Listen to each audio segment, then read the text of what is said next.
नमस्ते। Public India के सारे दर्शकों का अभिवादन। आपसे एक आग्रह है और इसीलिए मैं व्यक्तिगत रूप से आपसे आग्रह कर रहा हूं। 16-17 नवंबर 2024 को लखनऊ के मोती महल लॉन में अवध कॉन्क्लेव का आयोजन किया जा रहा है। आग्रह यह है कि अवध कॉन्क्लेव को सफलतापूर्वक आयोजन के लिए धन की आवश्यकता है। हम लोग पहले इसको करते रहे हैं, दूसरे नाम से करते रहे हैं, अवध कॉन्क्लेव, लोकमत सम्मान इत्यादि इत्यादि नाम से। लेकिन इस बार अलग अलग विषयों पर डिस्कशन होगा। देश के अपने अपने स्पेशलिस्ट आएंगे और इन सबके लिए मैं एक QR कोड आपको दे रहा हूं। इससे आप ब्रोशर डाउनलोड कर सकते हैं, देख सकते हैं क्या रूपरेखा है। लेकिन आपसे फिर से एक बार अपील है कि इस आयोजन को सफल बनाने के लिए थोड़ी आर्थिक मदद करें। बहुत बहुत धन्यवाद। मैं थोड़ा एक प्रदीप भाई आपसे इसलिए कि एक मेरे दर्शक हैं, वो कह रहे हैं दिलीप जी हैं, मतलब मुझे थोड़ा दिलीप जी आग्रह आपसे यह है कि थोड़ा और पढ़ाई कर लें। आप एक फिगर इसमें दे रहे हैं और इस तरह की फिगर देके आप खुद भी भ्रमित हो रहे हैं, लोगों को भी भरमा रहे हैं। झारखंड को इंडिया गठबंधन बांग्लादेश बना रहा है। झारखंड में आदिवासी 90% से घटकर 66% रह गए हैं। बांग्लादेश से मुस्लिम आते हैं और मासूम आदिवासी लड़कियों से शादी कर लेते हैं। कई गांव मुस्लिम बहुल हो गए हैं।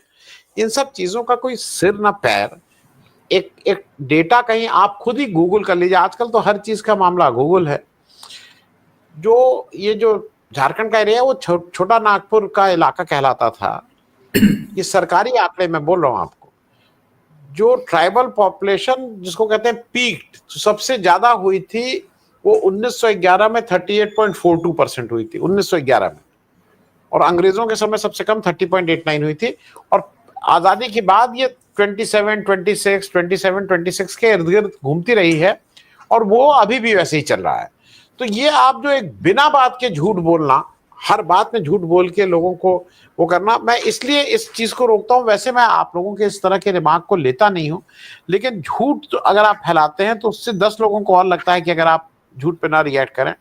प्रदीप भाई, आपके यहाँ ये हिंदू मुस्लिम कार्ड तो चलता नहीं है, आप क्या मुसलमान नहीं है? तो मुझे ऐसा लगता है कि शायद बीजेपी कुछ मुसलमानों को माइग्रेट क्यों नहीं कराती है हिमाचल प्रदेश में। हालांकि उसकी सरकार तो बनती रहती है वहां, लेकिन कुछ अगर मुसलमान वहां माइग्रेट करा देंगे तो परमानेंट एक बढ़िया वोट बन जाएगा कि देखिए हिंदू खतरे में, हिंदू खतरे में। तो ये तो बीजेपी स्पॉन्सर्ड कुछ वहां होना चाहिए कार्यक्रम। और आपके यहाँ जो सांप्रदायिक चीजें हैं वो किन बातों पे हैं? क्योंकि वहां जब आपके यहाँ मुसलमान है ही नहीं तो आप किन बातों को लेके हिंदू धर्म करते हैं? प्रदीप भाई देखिए आनंद भाई, मैं आपके सवाल पे आऊं, पहले मैं दो चीजें आपको कहना चाहूंगा, क्योंकि मैंने तकरीबन 14 साल पंजाब में काम किया है। दो चीजें हैं जिसको लेके जब आप पंजाबी लोगों से बात करो ना, थोड़े से आहत महसूस करते हैं हम, हिंदी पत्रकारों से खास करके। वो कहते हैं कि पहला तो ये है कि आप हमें जाट क्यों बोलते हैं? हम जाट नहीं, जट हैं, जट सिख हैं। तो दूसरा, वो गोल्डन टेम्पल या स्वर्ण मंदिर उनको पसंद नहीं आता, दरबार साहब, उसको दरबार साहब बोलना पसंद करते हैं। तो मैं इसलिए बता रहा हूँ कि हम लोग अक्सर जिक्र करते हैं तो इन दो शब्दों का जरा वो थोड़ा सा बुरा मानते हैं, तो मैं इसलिए आपको बताता हूँ कि आपने शुरू में जाट सिख बोला था उनको, वो जट सिख कहते हैं अपने आप को। पाकिस्तान में मौला जट होते हैं, वो मुसलमान में भी जट है, वो मौला जट कहलाते हैं, सिखों में जट कहलाते हैं और हिंदुओं में जाट कहलाते हैं। रही बात, देखिए मुसलमानों वाला जो मामला है, यहाँ पर उनको बीजेपी को करने की जरूरत नहीं है। आपने कहा आपके यहाँ पर बहुत कम है, मेरे ख्याल 1 है, उसके बावजूद शिमला में इतना बड़ा विवाद हुआ मस्जिद वाला। वो क्यों हुआ? वो इसलिए हुआ कि उसमें आग में घी डालने का काम ओवैसी साहब करते हैं। ओवैसी साहब ने वहां से बाकायदा कुछ नेता भेजे जो मस्जिद में गए, देखा और उल्टे सीधे बयान देते रहे, वो भड़काऊ बयान देते रहे। वो कहते हैं कि अगर मस्जिद टूटेगी तो आसपास के जो हिंदुओं के घर है जो इलीगल बने हैं उनकी भी इंक्वायरी होगी, वो भी टूटना चाहिए। इस तरह के भड़काऊ बयान देते हैं। और एक शांत से हिमाचल में जहां पर नाम मात्र को मुस्लिम पॉपुलेशन है, वहां हिंदू मुसलमान को लेकर इतना बड़ा आंदोलन हो गया, एक तरह से इतना 5-6 दिन बहुत हंगामा मचा, फिर हिमाचल के दूसरे हिस्सों में भी पहुंच गया वो मामला। वो ओवैसी साहब ही काम करते हैं, जो बीजेपी ने उनकी ड्यूटी लगा रखी है हर जगह पर, वो ये काम करते थे उनके लिए। और रही बात, देखिए एक चीज तो मैं भी मानूंगा कि जो योगी आदित्यनाथ का जो बटोगे तो कटोगे वाला नारा है, ये कहीं ना कहीं सर, मैं पिछले 3-4 दिन से ट्रेवल कर रहा था, बहुत सारे लोगों से बात हुई, ये कहीं ना कहीं डिस्कशन का मुद्दा तो जरूर बन गया है। लोग इस पे बात तो कर रहे हैं और इसका असर ये दिख रहा है कि अब विद इन बीजेपी इसको डाउन साइज करने की कोशिश की जा रही है। अगर आपने ध्यान से देखा हो तो जो योगी का नारा था कि बटोगे तो कटोगे, एक रहेंगे तो ठीक रहेंगे, ये उन्होंने पूरा कहा था। पिछले 3-2 दिन से अगर आप ध्यान से देखिए, सोशल मीडिया पे बीजेपी पे एक नया नारा चल रहा है, एक है तो सेफ है। वो इसलिए कि कहीं ना कहीं मोदी के योगी के बटोगे तो कटोगे के नारे को डाउन साइज करने की कोशिश की जा रही है, क्योंकि इसको लेकर जो बीजेपी का कैडर है, जो हिंदुत्व को उसको लेके चलता है, उसमें योगी पॉपुलर हो रहे हैं और मोदी जी और शाह जी को ये बर्दाश्त नहीं हो पा रहा। दरअसल दिख रही है उनकी झंझाट दिख रही है कि किसी तरह से ये जो बटोगे तो कटेगे को इसको नीचे करके इसके एवज में नया नारा देने की कोशिश की जा रही है, एक है तो सेफ है, और इस चीज को आगे बढ़ाने की कोशिश की जा रही है। और ये तो बहुत सारे बीजेपी के लोग भी मान रहे हैं। अगर आप किसी से बात करके देखिए कि हाँ, Yogi Adityanath within party popular तो हो गए, खास करके जिस तरह से लोकसभा चुनाव में हारे थे उत्तर प्रदेश में, उसके बाद उनकी सीट जो है वो जाने की पूरी संभावना थी, लेकिन हरियाणा में उन्होंने एक नारा क्या दिया, उसका इफेक्ट कैडर पर बहुत जबरदस्त तरीके से पड़ गया। तो एक विद इन बीजेपी इसको लेकर दोनों में मोदी और योगी के बीच जो जंग है वो फिर से शुरू हो गई है, इसमें भी कोई दो राय नहीं है, एक दूसरे को डाउन साइज करने के लिए। लेकिन रही बात ये कि बांग्लादेश वाली जो आपने बात की कि इसका पैर ना सिर है, सर मेरे हिसाब से सिर और पैर दोनों है इसमें, क्योंकि सबसे पहला सिर तो ये है कि भाई वो इमरान प्रतापगढ़ी बिल्कुल सही कर रहे हैं कि मैप लेके चल रहे हैं कि भाई बीच में बांग्लादेश है, आपका घर है, बीच में आपका जो है वो बेडरूम है, कोई आपके बेडरूम में कैसे आ गया भाई? सीधा मेन डोर से होता हुआ ड्राइंग रूम होते हुए तो बेडरूम तक पहुंचेगा ना कोई। तो जिसकी जिम्मेदारी हो ड्राइंग रूम और मेन डोर को सेफ करने की है, उसको कटघरे में खड़ा करो ना। तो झारखंड तक पहुंच कहां से रहे रोहिंग्या और बांग्लादेशी? बॉर्डर से पहुंच रहे हैं, बॉर्डर में इन्फिल्ट्रेशन हुई, तो किसकी कमजोरी है? अमित शाह की कमजोरी है। उसको उस पे सवाल उठा रहे हैं आप तो सीधा सीधा कि हमारा बॉर्डर इतना कमजोर है कि कोई भी आ सकता है अंदर हमारे यहाँ पर जो है। और एक चीज और बड़ी अजीब सी है, वो कहते हैं पाकिस्तान हमारा होगा, पीओके हमारा होगा, पीओके में झंडा होगा। जो घर के मुसलमान हैं वो तो आपको नहीं चाहिए, उन्हें भगाने के लिए कह रहे हैं, लेकिन वहां के मुसलमान हम रहेंगे अपने पास।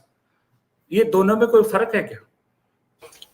अपने मुसलमानों को भागा, वहां को लाएंगे हम, क्योंकि जैसे उन्होंने कहा, अपने सिन्हा साहब ने भी जैसे कहा कि जब आएंगे उनके साथ आएंगे। चंद्र जी ने कहा था कि कश्मीर जब लोग हैं तो कश्मीर के साथ तो मुसलमान भी आएंगे।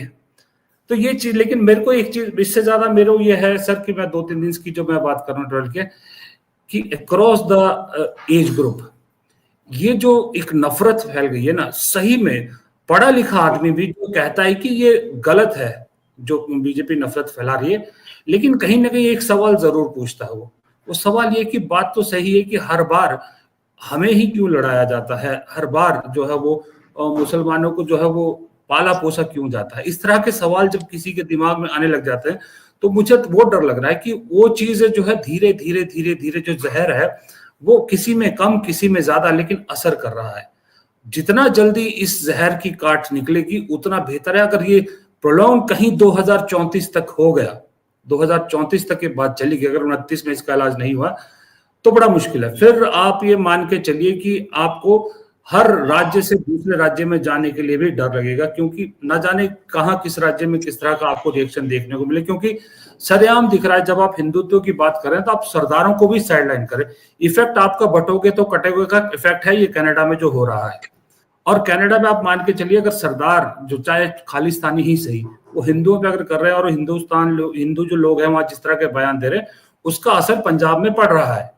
पंजाब के लोग बेशक उन खालिस्तानियों को सपोर्ट ना करें, लेकिन धर्म के वो भी उतने ही कट्टर होते हैं, धर्म के वो भी उतने ही पक्के होते हैं। तो जब आपकी कंगना रनौत जैसी हर एक सिखों को आतंकवादियों में लपेट देती है, किसानों को आतंकवादी कह देती है, जब जिसने पगड़ी पहन ली उस पुलिस ऑफिसर को आप जो है खालिस्तानी कह देते हो, तो आप सेंटीमेंट अपने आप उनके जगा रहे हो, अपने एंटी इंडिया सेंटीमेंट आप खुद जगा रहे हो। तो अब अगर आप पंजाब को अलग करो, कश्मीर में आपने जो अलग हिसाब किताब कर रखा है, आप सिर्फ क्या हिंदी स्टेट्स जो हिंदी हार्ट बैंड है उसी को भारत मान के चल रहे हैं। दक्षिण भारत आपसे वैसे ही नाराज है, दक्षिण भारत वैसे ही कह रहे हैं कि हमें में और नॉर्थ इंडिया में बड़ा फर्क है और आप उनको डिलिमिटेशन के बाद उनकी पावर भी पॉलिटिक्स में कम करने वाले हो, उनकी रिप्रेजेंटेशन कम करने वाले हो, तो फंसेंगे हम। जो हम 5 लोग जो हमारी जो स्क्रीन पे अभी हम हैं, हमारी बदकिस्मती ये है कि अगर ऐसा हुआ तो हम गलती से उसी जगह पे फंस जाएंगे जहां हमको नहीं फंसना है। यानी हिंदी बेल्ट के हम लोग हैं, हम लोग वहीं तक सीमित रह जाएंगे, जबकि हम जो है इसको नहीं चाहते हैं ऐसा। तो मेरा ये कहना है कि मेरी तो यही कोशिश है कि जल्द से जल्द अगर 29 तक इसका इलाज हुआ तो बहुत 34 तक चीजें मेरे को ऐसा लग रहा है, फीलिंग हो रही है जो लोगों से बात करके। इवन मैं आपको एग्जांपल देता हूँ, मेरी खुद की mother in law teacher retired है, टीचर, और वो बड़ी नॉर्मल थी, सबको साथ बेटा सबको साथ लेके चलने वाला इस तरह की करती थी। अब वो भी जब मोबाइल पे देखता हूँ तो वही वीडियो देख रही होती हैं, ज्यादातर रिटायर हो गई हैं, जिसमें एंटी मुसलमान वीडियो बनाए होते, किस तरह से मुसलमानों ने ये किया वो किया ये किया। तो बेशक बोले ना बोले, लेकिन इस तरह की चीजें कहीं ना कहीं माइंड में असर तो करती है। तो ये जो चेंज सोसाइटी में आने लगा ना, ये मुझे ज्यादा खतरनाक लग रहा है सर, बनिस्बत इस पे कि टेम्परेरी कौन इलेक्शन जीता या कौन हारा। जी नमस्ते। पब्लिक इंडिया के सारे दर्शकों का अभिवादन। आपसे एक आग्रह है और इसीलिए मैं व्यक्तिगत रूप से आपसे आग्रह कर रहा हूं। 16-17 नवंबर 2024 को लखनऊ के मोती महल लॉन में अवध कॉन्क्लेव का आयोजन किया जा रहा है। आग्रह यह है कि अवध कॉन्क्लेव को सफलतापूर्वक आयोजन के लिए धन की आवश्यकता है। हम लोग पहले इसको करते रहे हैं, दूसरे नाम से करते रहे हैं, अवध कॉन्क्लेव, लोकमत सम्मान इत्यादि इत्यादि नाम से, लेकिन इस बार अलग अलग विषयों पे डिस्कशन होगा। देश के अपने अपने स्पेशलिस्ट आएंगे और इन सब के लिए मैं एक QR कोड आपको दे रहा हूँ। इससे आप ब्रोशर डाउनलोड कर सकते हैं, देख सकते हैं क्या रूपरेखा है। लेकिन आपसे फिर से एक बार अपील है कि इस आयोजन को सफल बनाने के लिए थोड़ी आर्थिक मदद करें। बहुत बहुत धन्यवाद।